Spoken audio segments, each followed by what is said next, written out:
Saludos a todos y bendiciones en este hermoso día. Vamos a dar inicio a uno de los temas que se ha estado compartiendo desde inicio de semana.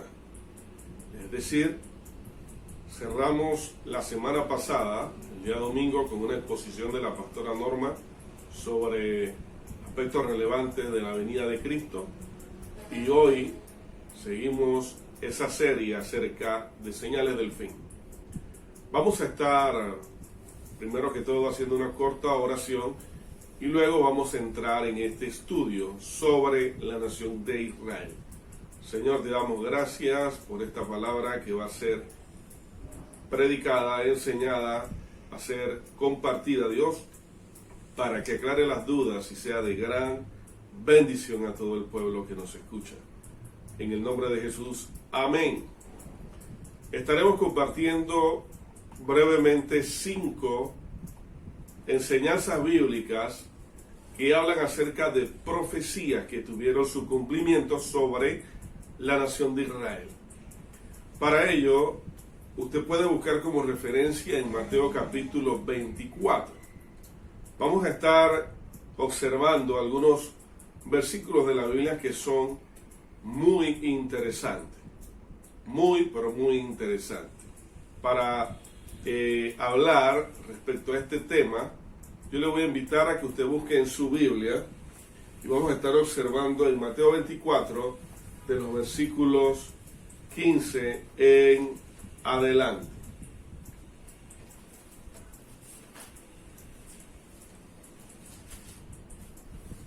Estaré leyendo. Por tanto, cuando veas en el lugar santo la abominación desoladora de la que habló el profeta Daniel, el que le entienda, entonces los que estén en Judea huyan a los montes, y el que esté en la azotea no descienda para tomar algo de su casa, y el que esté en el campo no vuelva atrás para tomar su capa. Mas ay de las que estén encintas, de las que críen en aquellos días.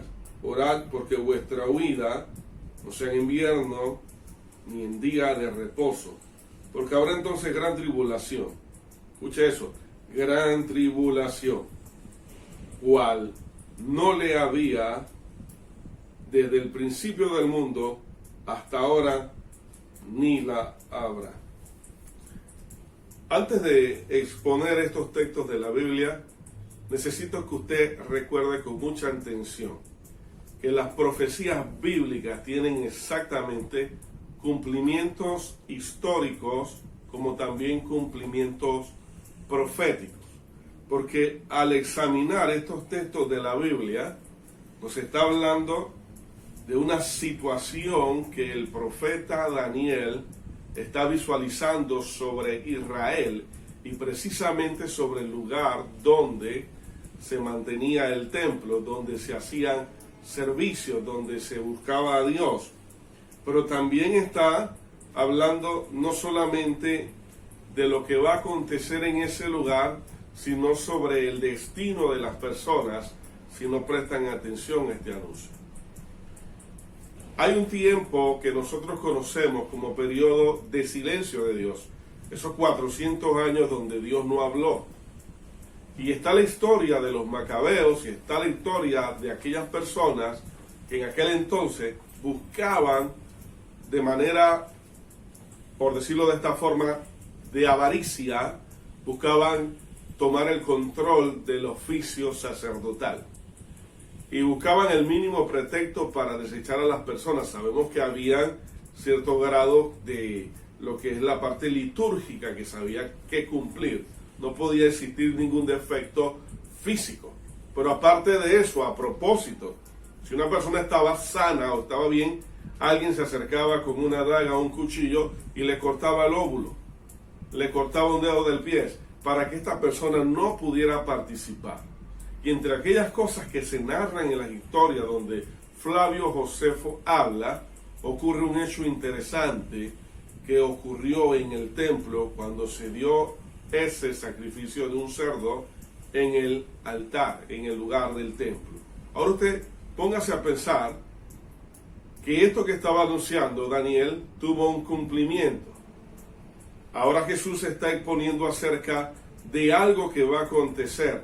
Recordemos que la nación de Israel tuvo que ser exiliada y huir a los confines de la tierra a partir del año 60, cuando Israel es sitiada por el emperador Tito y es atacada. Tuvieron que ser sitiados por 6 meses. Y parte de la historia dice que los que sobrevivieron tuvieron que comer carne humana. Es decir, no había alimento porque estaban sitiados, no había agua. Y para sobrevivir tuvieron que comer carne de personas que habían muerto. Entonces se imagina, la ciudad incendiada, el templo incendiado, cuando Jesús decía no quedará piedra sobre piedra, estamos hablando de las piedras que tenían la altura, por mencionar, de un autobús, o la dimensión parecida. Piedra sobre piedra, un templo que duró 40 años en construirse. Y todo ese oro que estaba en la parte del altar, que lo cubría, al incendiarse se metió entre las piedras y piedra en piedra fue quitada. Entonces ocurrió algo con ese emperador en su momento llamado Nerón, el cual puso a un caballo como su consejero o primer ministro y hizo un sacrificio, el mismo que hablaba Daniel y el mismo que estaba anunciando o profetizando nuestro Señor Jesucristo. Es decir, que allí en ese momento se cumplió una tribulación para el pueblo de Israel. Pero cuando analizamos el hecho de esa tribulación que acontece, tenemos que remontarnos a la caída entonces de Israel. Y para hablar de esa caída, necesito que usted anote en Isaías capítulo 30, versículo 9, donde vamos a estar leyendo: porque este pueblo es rebelde, hijos mentirosos, hijos que no quisieron oír la ley de Jehová. Ahora el profeta Jeremías, en el capítulo 5, versículo 23, dice: no obstante, este pueblo tiene corazón falso y rebelde. Se apartaron y se fueron. Y en el versículo 32 del capítulo 32 dice: y también escribió: ellos invalidaron mi pacto, aunque fui yo un marido para ellos, dice el Señor.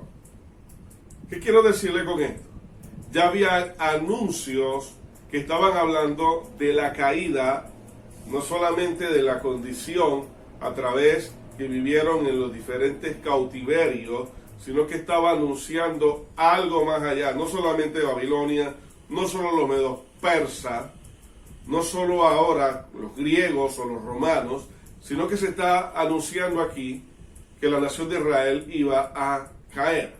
En otras palabras, a desaparecer. Eso es lo que están anunciando los profetas. Están hablando acerca de que Israel fue un pueblo muy rebelde para con Dios y que invalidaron el pacto que tenían hecho con el Señor. Ahora, si nosotros analizamos y vemos, escúcheme bien, pasaron un promedio desde el año 60, desde que Israel fue desterrada desde los confines de la tierra hacia las diferentes naciones del mundo, en donde Israel permaneció hasta el año 1888 por allá, totalmente ajena de la tierra de Palestina, hasta cuando regresó y se mantuvo allí en unas pequeñas alianzas con los turcos. Pero para hablar de eso, ocurrieron otros eventos que la historia muestra, como cuando la Gran Bretaña conquistó gran parte del mundo, siendo una potencia mundial. Recordemos que de Gran Bretaña e Inglaterra nacen entonces diferentes naciones del mundo, como el caso de Estados Unidos y Canadá. Pero en ese entonces Israel pertenecía, o la parte de Jerusalén pertenecía a los británicos. Es decir, que algo estaba empezando a tejerse, algo se estaba dando a desarrollar a través de 1888 y a partir de 1917. Pero vamos a un texto de la Biblia que también es sumamente interesante. Ezequiel, capítulo 37, versículo 21. Y diles: así ha dicho el Señor Dios: he aquí, tomaré a los hijos de Israel de entre las naciones a donde han ido y los recogeré de todas partes y los traeré a su propia tierra. Esto es interesante, porque la Biblia está hablando de que ellos iban a ser regados, iban a escapar, a huir, se iban a encontrar en diferentes lugares de los diferentes continentes. Es decir, que la nación de Israel iba a desaparecer. Pero solo a través de un acto milagroso, Dios iba a volverlas a unir. Y ese sueño de Dios, recordemos que se dio en primer lugar en la Primera Guerra Mundial, cuando decíamos que los británicos fueron los que se apoderaron de Jerusalén con la intención de devolvérsela a los israelitas. Ahora usted analice 1916, antes dije 17, perdón, 1916, hasta que algo acontece en el año de 1948, es decir, 30 años después se consuma el hecho cuando los judíos regresaron hacia la tierra prometida. ¿Usted se imagina eso? Ese cumplimiento de esa profecía está anunciando el retorno de nuestro Señor Jesucristo, está anunciando que el tiempo cada vez más se pone corto.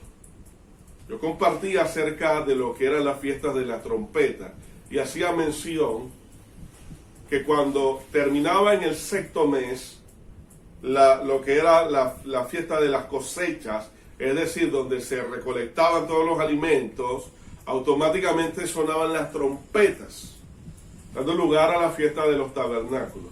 Esto tiene un aspecto muy interesante, porque el apóstol Pablo comparte exactamente cuando dice en Corinto y en Tesalonicenses, y a la final trompeta, y luego anuncia aquella gran cosecha espiritual que nada, por decirlo de esta forma, tiene que ver con alimentos, que tiene que ver con una economía o lo material, sino a nivel espiritual de las vidas que han sido alcanzadas a través de la comisión o el gran mandato de la predicación del Evangelio. Analicemos lo siguiente. Las últimas palabras de Jesús antes de ascender fueron: permanezcan en Jerusalén, quédense allí. En otras palabras, busquen el aposento alto, manténganse reunidos hasta que venga sobre ustedes el cumplimiento de lo que dejó establecido mi amado Padre, cuando el escritor o el profeta Joel está hablando que en los últimos días, en los últimos tiempos, en los postreros días, derramaré de mi espíritu sobre toda carne. Entonces el Señor les estaba anunciando que a través de esa profecía iba a haber un cumplimiento de lo que estaba aconteciendo en el libro de Levíticos, donde se hablaba del tiempo de recolectar la cosecha y era el momento de sonar las trompetas. Es decir, lo que aparece en Levítico es una sombra de lo que vendría a ser entonces el retorno de nuestro Señor Jesucristo, y con los muertos y los vivos, que son ¿qué cosa? La cosecha del Señor, pero con una trompeta que va a estar sonando. Es lo que estoy tratando de comunicarle de manera particular y parafraseando. Recuérdense que el apóstol Juan en el capítulo 6, en más de 5 versículos, menciona la misma palabra. Menciona los tiempos del fin, los tiempos finales, habla de la resurrección. Lo mismo aconteció cuando María y Marta tienen ese diálogo a través de lo que aconteció con la muerte de su hermano Lázaro, y cuando Jesús se aparece, ya bien dice: sí, yo sé que él va a ¿qué cosa? Va a ser despertado de su sueño, de su muerte. ¿En qué momento? Cuando se dé la resurrección de los muertos. Tiempo final. Entonces es importante que entendamos por qué los discípulos, por qué los apóstoles predicaban como si Cristo iba a retornar en poco tiempo. ¿Por qué hablaban acerca de eso? ¿Por qué hacían mención? Precisamente, y lo que estaba pasando con Roma, con el caso de aquello que estaba sucediendo en Israel en el año 60, me imagino al escritor en este momento, el apóstol Juan, en la isla de Patmos, escribiendo a través de los sucesos que se estaban dando acerca de lo importante que sería lo que iba a acontecer ya en los tiempos finales del juicio. Y tal vez el pensamiento de él sería, bueno, el Señor dijo que yo no iba a morir hasta que todo esto aconteciera. Tal vez pudo haber estado allí en el presente de él, en su conciencia. Pero es muy interesante, recordemos esto, que la nación o el pueblo de Israel entendía que la señal que hablaba acerca del retorno de Cristo era a partir de ese derramamiento del Espíritu Santo. Y precisamente Joel hablaba acerca de que cuando el Espíritu Santo viniera, ya era la fase del tiempo finales. Ahora, esta es una corta introducción para adentrarnos entonces en la división o la clasificación de los tres tipos diferentes de profecía que conciernen al pueblo de Israel, que concierne a la humanidad, pero también concierne a la iglesia. Voy a dar un ejemplo. Acabamos de hablar del retorno de los judíos. ¿En qué año? Estamos hablando, creo que el 14 de mayo de 1948. Se me escapa la fecha de inicio, pero fue en 1948. Ahora entendamos esto. Ya había una profecía anunciando que Dios los iba a traer nuevamente y los iba a reunir y los iba a traer de cualquier extremo o lugar del mundo de donde ellos se encontraban. Ahora miremos por dar un pantallazo, algo que tiene que ver con lo que sería una señal del fin del tiempo cuando hablamos de los terremotos o hablamos en este caso particular de las pestes. ¿No estamos viviendo un momento de una pandemia mundial? Es obvio que sí. Se sabe y se entiende que hay una amenaza persistente que ha llenado al mundo de temor, pero que no se puede comparar a ninguna de las pandemias anteriores que le quitaron la vida a millones y millones de personas. La mínima fueron 50 millones. La mayor, en el caso de la viruela y el sarampión, 500 millones. La serenata de Napoleón, la peste bubónica, la peste negra. Infórmese y documéntese. Se va a dar cuenta que lo que está pasando en este momento sí es una señal, pero no tiene el mismo nivel de gravedad en cuanto a la mortandad como otras lo hicieron en momentos pasados. Y yo me hago la pregunta, en esos siglos pasados, en esta parte de la historia, ¿cómo estarían las personas al ver semejante mortandad, al vivir en los momentos difíciles cuando Israel es sitiada, al encontrarse siendo crucificados o siendo ejecutados, hablando del caso de los apóstoles o seguidores de Cristo, siendo lanzados al foso de los leones o en el periodo de la Santa Inquisición? Yo me pongo a pensar cómo estarían ellos, cuál sería la temática o el tema principal de las personas que vivieron en la Primera y la Segunda Guerra Mundial. Ahora quiero dejarle esto por sentado. Lo que estoy tratando de decirles es que han habido señales y seguirán señales, pero en este momento lo que estamos viendo es el cumplimiento de las señales que tienen que ver con el pueblo de Israel. Así que en primer lugar, el retorno de las naciones del mundo hacia esa tierra en Medio Oriente, donde la nación de Israel se ha visto sumergida en diferentes tipos de batallas o de guerras. Recordemos, a partir de 1948, en 1967 y en 1973, donde se han buscado firmar diferentes tratados de paz que hasta el momento se han mantenido. Y hace poco tiempo se estuvieron estableciendo alianzas de paz con Emiratos Árabes. Esto es muy, pero muy importante. Ahora, quisiera compartir esto que es importante y es necesario. La nación de Israel retorna, pero póngase usted a pensar, imagínese. Hablan algunos alemán, otros hablan polaco, otros hablan árabe, otros hablan el inglés, otros tal vez hablan el español, otros hablan tal vez dialecto. Y sería casi imposible que ellos retornaran, porque sería una escena particularmente prevista como la Torre de Babel, cuando fueron expulsados a las naciones, porque ellos no se podían entender. Pero algo sobrenatural acontece, porque el idioma hebreo es un idioma santo, un idioma donde no hay ninguna palabra blasfema, es un idioma que tiene culto hacia Dios. Era el idioma de la nación que había desaparecido. Y desde 1948, esto es muy interesante, usted allí, por favor, anótelo. El Señor dice: devolveré yo a los pueblos pureza de labios, para que todos invoquen el nombre de Jehová, para que les sirvan de común consentimiento. Sofonías 3, versículo 9. Qué interesante. Esto es maravilloso. Estamos hablando de 1880, en un periodo de unos 150 años, empieza a ocurrir de forma gradual. Y no fue después sino de 2000 años, hasta en 1948, que la nación regresa, pero en 1967, cuando Israel toma precisamente Jerusalén, y luego, años después, en 1980, se restaura oficialmente el idioma hebreo. Profecía sobre que serán esparcidos a lo largo del mundo. Profecía de que retornarán.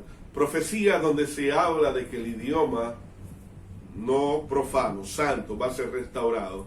Y una profecía que habla sobre el hecho de que los desiertos van a florecer. Ustedes deben de imaginarse que Medio Oriente está rodeado de una gran selva desértica de arena y de vientos cálidos. Usted debe de pensar que la condición de aquellas tierras, el transporte más moderno y utilizado para moverse de un lugar a otro, eran los camellos. Y encontrarse con la imaginación de un oasis, una tierra fértil donde sembrar, era imposible. Pero la nación de Israel ha sorprendido a la humanidad, no solamente con los avances a través de la ciencia, donde en medio de ese campo han logrado rescatar una gran parte de lo que hoy conocemos como la civilización. Porque detrás de cada ganador de premios Nobel, si usted analiza la línea o la corriente, o usted visualiza dentro de lo que podemos decir, fue un húngaro, fue un alemán, pero dentro de la línea de ellos vienen del pueblo judío. Esto es muy importante. Y fueron ellos los que precisamente trabajaron la tierra desértica. Y dice en Isaías 35, del 1 al 10, el desierto florecerá y la tierra seca dará fruto. Todo el mundo se alegrará porque Dios le dará al desierto la belleza, el monte de los Líbanos, la fertilidad del monte Carmelo y la hermosura del valle de Sarón.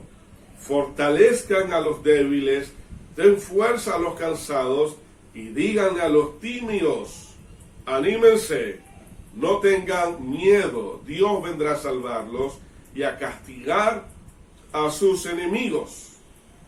Desde el 14 de mayo de 1948, Israel desde ese entonces logró aumentar su superficie agrícola regada de 30.000 hectáreas a más de 200.000 hectáreas en el día de hoy.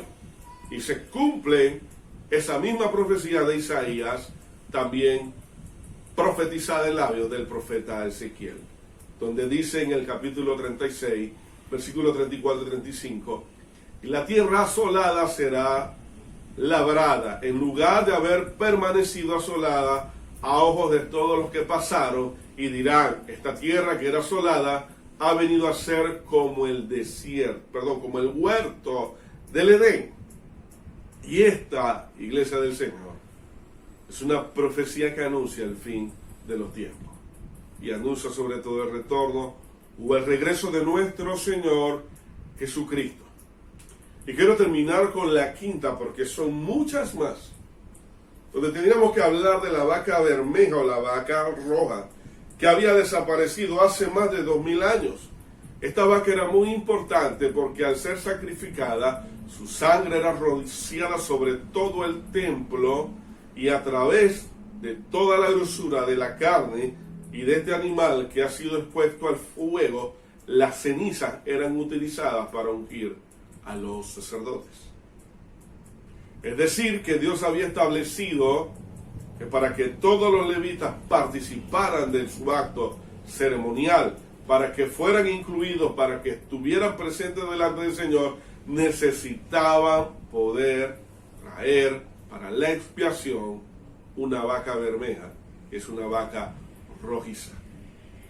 Desapareció. Y no fue hasta finales de los años 90, cuando aparece en una granja, algunos dicen en Carolina del Norte, otros hablan de que en Israel también aparecen por primera vez ejemplares de vacas rojizas. Así que si ahora el pueblo de Israel tenía el idioma hebreo, estaban implementando su Torah, estaban trabajando sobre sus costumbres religiosas, estaban ejerciendo su sacerdocio, y tenían levitas y estaban prácticamente en todas sus ceremonias. Solo les faltaba ahora la vaca bermeja. Y Dios permite que esta vaca aparezca, dando cumplimiento de esta forma a una señal poderosa que anuncia el fin de los tiempos. Vamos a leer en Número 19, versículo 2. Esta es la ordenanza de la ley que Jehová ha prescrito, diciendo: di a los hijos de Israel que te traigan una vaca bermeja perfecta, en la cual no haya falta, sobre la cual no se haya puesto yugo. Muy interesante. Joel profetizó que el inicio de los tiempos del fin traerían como cumplimiento el derramamiento del Espíritu Santo. Sobre el pueblo de Israel existían profecías claras y evidentes de que iban a ser dispersados, pero iban a ser traídos de vuelta. Y no solo eso, Dios restauraría su idioma y restauraría el oficio sacerdotal. Quiero cerrar con esta pregunta, que es muy importante. Una pregunta que todos debiéramos de hacer. ¿Sabe usted cuáles son las señales del inminente retorno de Cristo? ¿Sabe usted cuáles son? Hoy hemos compartido como primera parte, como primer tema, las señales sobre la nación del pueblo de Israel. Esperamos que esta documentación sea de gran bendición para tu vida y en próximas horas, tal vez para el día jueves, estaremos presentando la segunda profecía que tiene que ver con el pueblo, o en este caso, la Israel que fue injertada, es decir, a la vid, en este caso, los cristianos. Que Dios allí te bendiga. Recuerda, próximo tema, las profecías sobre la iglesia. Que Dios te bendiga grandemente.